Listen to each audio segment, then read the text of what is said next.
I'll just say a few words and then pleased to take your questions. Look, and let me start by saying it's an honor to accept this role as chair of this new task force on economic growth for the Prime Minister, for the leader. It comes at, in my view, a decisive time for our economy, for our country. You know, the world is becoming a more dangerous and divided place, and at the same time, the global economy is being transformed. WEF agenda. Every major economy is accelerating their energy transition, and being low carbon is becoming a key driver of competitiveness. We're just at the start of a revolution driven by AI in every sector, every economy, every company. WEF. We can no longer rely on the world's rules-based trading system. We have to become an essential trading partner. We can't win an industrial policy arms race. And in all of that environment, we have to grow, both in the short term and for the long term. Okay, Klaus. We need real policies. We need solutions, not slogans. Action, not indifference. And I was very pleased by the discussion in the room, the ideas and the energy of the members, and look forward to working with them to develop the strategy. And I look forward, and I may regret this, I'm looking forward to your questions.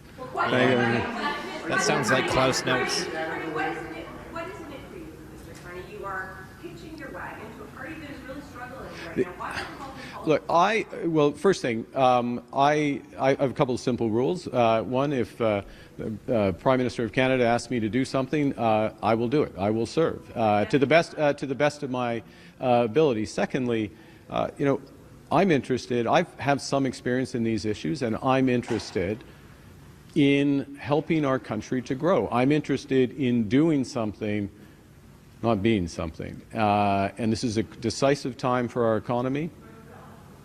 These issues have to be tackled head-on. And as I said at the outset, I'm honored to be part of this process. Will you continue your role with Bloomberg and with Brookfield while you You're an oil executive. Look, I think that the story for today and the task that I've taken on is it's a big task, it's an important task, but I'm a catalyst in a much broader effort of those members of Parliament in that room, effort of other Canadians. Look, these issues, those who really think about our future are increasingly seized with these issues. And the question is, how do you translate those to the best ideas, the best policies that are going to make real differences for Canadians? That's why you build pipelines abroad, but you don't want pipelines in Canada. Right. Can I ask about conflicts of interest? This may be some There's some daylight between you and the Liberal Party on the carbon tax. You have said, you know, it had done its purpose up to a time. Will you be advising them to make any changes on carbon tax? I think the fundamental, sometimes what happens with these issues around is that the focus misses an important other aspect, which is that, as I said a moment ago, being low carbon is going to be a determinant of whether we can create jobs, whether we can sell our products in the United States, in Europe, around the world. We have to help our companies become more competitive. There's a huge range of things that the federal government can do, many of which they are doing. Huge range of things that other companies, or sorry, the provincial governments and other their stakeholders need to do in order for that to be the case. And we need to be clear-eyed about not the challenge, but the scale of the opportunity, because no country is in a better position for this. Make one last point. These issues, the issues around being low carbon, is an issue for our manufacturing sector.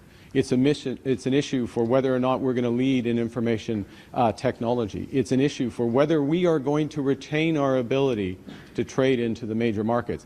And we are best placed of any country in the world to do that. To build more pipelines. But we have to be clear-eyed about it. In Canada. That's why your company has made billions of dollars building pipelines abroad. The conversation, this is the outcome of the conversation I had with the Prime Minister, which is to take on this important role. Let's be clear about the role, David, to your question, is that I'm an outsider. I'm providing a perspective, gathering opinions from interested Canadians and feeding them in so that we can have the best possible growth strategy that puts people first, grows our economy, not just in the short term, but in the medium and long term, in a world that is fundamentally changing. You want to put Canadians last. C'est pas évident. Why help in this way instead of getting... So that's the last question. Why help in this Repeat way? the answer in English to them. I'll see you think my memory is better than it is. No, the question, but look, what I understand, my career, if you look at it, has been in and around the interface between Oil. policy and the economy, Oil. the public and private sector. And what's animated throughout has been to get the private sector to work to the objectives of people. For your own company. Through, whether it was when I was doing financial reform as governor of the Bank of Canada, with the financial crisis, whether it's my work internationally on climate change, it's to ensure that we get the private sector to provide what people want, what Canadians want. That's the issue now. That's the issue now, at an even higher level, because these huge changes are coming. As I said at the outset, the world's more divided. It's certainly more dangerous. We can flip that around and take advantage of it. Okay, last question. Why do you feel that you can help the party better in this way than presenting yourself as a candidate? What matters He didn't finish his for question. Canadians, let's be frank, it's not a party, it's not an individual, it's what happens on the ground. It's whether the country is moving forward to their priorities. This is where I can help right now in order to move our country forward. It's an exciting time. It is an exciting time for Canada if we seize it. And this is about seizing it. And I'll finish with this. I'm pleased and honored, not just by the Prime Minister's confidence, but I look forward to working with Minister Freeland, Minister Champagne, Minister Ng, and the rest of the caucus in Lord help developing us. this. Lord help Canada.